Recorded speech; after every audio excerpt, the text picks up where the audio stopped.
karena ini pertanyaan terakhir ya, saya Ya, jelaskan ini agak pertanyaan sedikit. terakhir karena nanti masih ada materi lagi Ya, yang menarik. akan Mungkin disampaikan. tema berikutnya kita masuk di autoimun ya Bu Alfa ya. Eh, Jadi gini, ya, banyak sekali masyarakat awam, termasuk dokter juga, ya dalam tanda kutip, tidak semua itu paham dengan autoimun. Selalu mempunyai persepsi bahwa autoimun adalah imunitasnya sudah berlebihan. Sehingga kalau mengkonsumsi food supplement, nanti takut imunitasnya lebih-lebih lagi. Padahal tidak demikian. Secara biomolekul, proses terjadinya patofisiologi dan patogenesis autoimun itu adalah, singkat ceritanya, terjadi ketidakseimbangan imunitas tubuh. Ya. Saya ulangi, terjadi ketidakseimbangan atau abnormalitas imunitas tubuh, di mana harusnya antibodinya ini menyerang musuh yang masuk, yaitu virus, bakteri, dan lain sebagainya. Tetapi karena virus, bakteri, dan benda asing ini tidak bisa dikenali dengan baik karena gangguan keseimbangan tadi, maka antibodinya itu justru menyerang tubuhnya sendiri, menyerang sel yang normal. Itu namanya autoimun. Nah, sekarang produk kita adalah meningkatkan imunitas tubuh. Dia sebagai imunomodulator, sebagai imunopotensiator, sebagai imunostabilisator, dan sebagainya.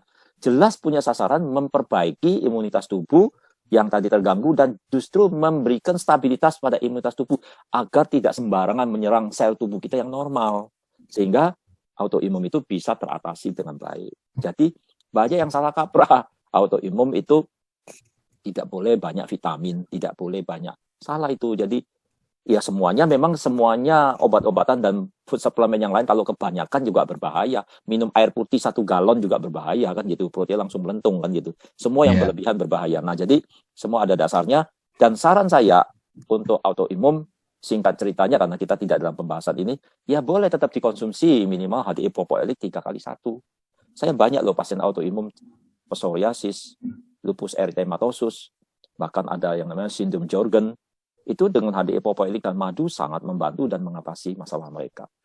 Kelainan kulit yang banyak bersisik itu hal yang sepele. Dokter yang lain bingung mikirinnya, kita cuma kasih hand body lotion dari HDI karena sifatnya untuk melembabkan kulit, terus minum propoelit dan liquid royal jelly, sembuh. Dan ternyata tidak kambuh-kambuh. Ya memang kita tahu bahwa autoimun itu pada musim-musim tertentu, apalagi kondisi dia drop, kambuh.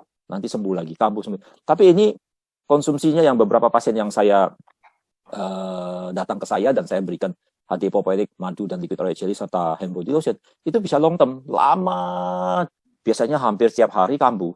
Ya. Itu bisa lama, 3 bulan, 6 bulan, mungkin sedang ada stres kambuh baru. Ya, itu yang saya ingin sampaikan. Kemudian pada orang yang autoimun juga hati-hati pada musim COVID ini. Karena autoimun termasuk penyakit komorbid. Nah, lebih baik dilindungi dengan HDI propoelit. Jadi, penyakit komorbid itu termasuk autoimun, ya. Karena pada waktu orang ada itu yang beberapa pasien yang autoimun kena pasien COVID positif itu langsung TKO, ya. Kenapa? Karena imunitas tubuhnya sudah kacau balau, kena serangan COVID, menekan imunitasnya lagi, ya sudah. Ya, ibaratnya kalau saya cerita panjang lebar lagi nih. Pada Ini saat satu materi sendiri ini. iya, Ya, baik, topik yang sangat menarik ini. bayarnya mahal ya. Jadi kalau COVID-nya masuk pada orang yang punya sistem imunitas tubuh yang terganggu seperti autoimun tadi, yang namanya imunitas tubuh itu begitu masuk COVID-nya, fase pertama imunitas ada proteksinya, ada di biomolekul sel, ada innate immunity. Innate immunity ini akan berperang melawan benda asing, virus itu. Tapi kalau gagal, tubuhnya gagal, dia akan masuk fase kedua yang namanya acquired immunity. Nah, acquired immunity ini dia sudah gagal, tapi dia tetap mempertahankan tubuh. Tubuh tetap mempunyai pertahanan melawan virus itu, tetapi sudah tidak bisa sebetulnya.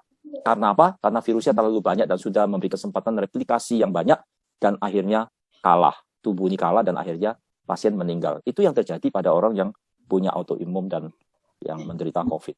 Seperti itu, Dr. Har. Ya. Oke, ini memang kalau dibahas akan sangat menarik sekali. Saya setuju dengan Dr. Ivan, Bu Alfa, dan tim. Ini bisa menjadi topik berikutnya, webinar berikutnya. Baik, karena waktu, saya akan menyimpulkan dari kedua pembicara ini dan sesi tanya jawab. Jadi, meskipun saat ini fokus dari hampir semua orang adalah COVID, tetapi kita tidak boleh lupa dengan demam berdarah karena saat ini adalah musim peralihan musim dari musim penghujan ke musim kemarau, di mana angka demam berdarah juga meningkat ya sesuai dengan pergantian musim ini. Dan di Indonesia tadi sudah dipaparkan sampai ada 71.000 kasus. Jadi sangat banyak sekali kasusnya. Dan apalagi gejalanya juga pada awalnya ini mirip-mirip antara COVID dan demam berdarah, bahkan juga ada double infeksi.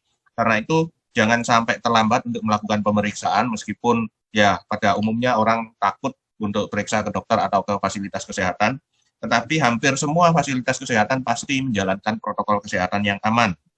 Ya. Selain kewaspadaan juga usaha-usaha pencegahan 3M+, ya, menguras, menutup, dan memanfaatkan barang-barang bekas serta mencegah gigitan serangga, gigitan dari nyamuk. Dan di sesi kedua, Dr. Ivan juga memaparkan sangat jelas sekali panjang lebar bagaimana patofisiologi demam berdarah dan bagaimana produk perlebahan, khususnya propoelik, ya, dapat menghambat aktivitas NF-kappa B sehingga dapat mencegah peningkatan sitokin, dan ini akan mencegah terjadinya kebocoran plasma di pembuluh darah, ya.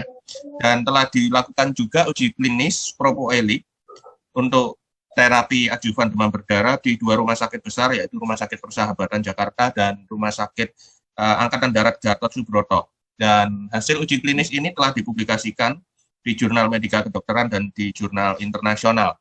Bahkan produk-produk kita juga sudah masuk di buku MIMS, ya, buku MIMS. Tidak cuma satu produk, dan ada sampai 17 macam produk HDI yang masuk di buku MIMS. Tadi Bu Alfa juga menambahkan bahwa sudah ada sertifikasi halal, ya, dan juga aman untuk konsumen yang vegetarian, ya. Saya rasa itu yang bisa saya simpulkan. Menarik sekali untuk webinar pada siang hari ini. Semoga dapat menambah pengetahuan kita semua, dan ini karena keterbatasan waktu juga, maka saya harus mengembalikan lagi kepada MC, ke Ibu Rahma. Silakan Bu Rahma.